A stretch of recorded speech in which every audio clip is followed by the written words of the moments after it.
Қайырлы күн достар, чикен дайындау үшін осындай тауық қанаттарын алып, жуып, қағаз сүлгімен кептіріп, осылай бөлшектеп аламыз.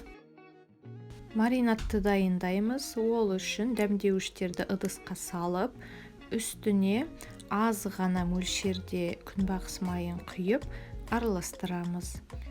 Кейін маринадты тауық қанаттарына құйып араластырған кезде күнбағыс майын көптеу қылып, яғни бетін жауып тұратындай етіп құйып қоямыз.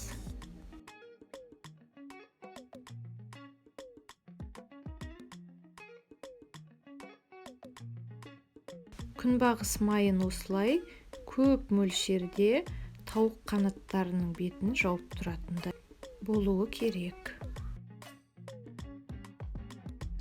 Кейін үстіне лимонды екіге бөліп, бір жартысын сығып саламыз.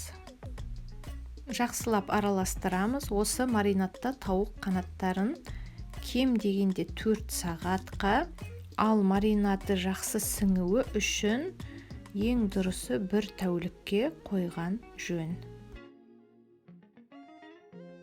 Мінекей тауық қанаттарын мен 1 тәулікке қойып маринадтадым. Енді чикенді пісіреміз. Ол үшін бізге осындай панировочный хлопья керек. Бұны Корей өнімдерін сататын дүкеннен таба аласыздар. Тауық қанатын алып алдымен ұнға ұнатамыз. Кейіннен жұмыртқаға саламыз. Соңынан барып панировочный хлопьяға салып аламыз. Ең дұрысы бәрін осылай жасап дайындап алғандарыңыз жөн. Қатты қызып тұрған майға чикендерді салып, екі жағынан да қызартып пісіріп шығарамыз.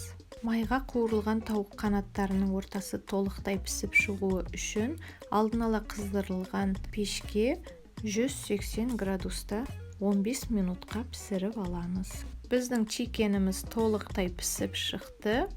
Астарыңыз дәмді болсын.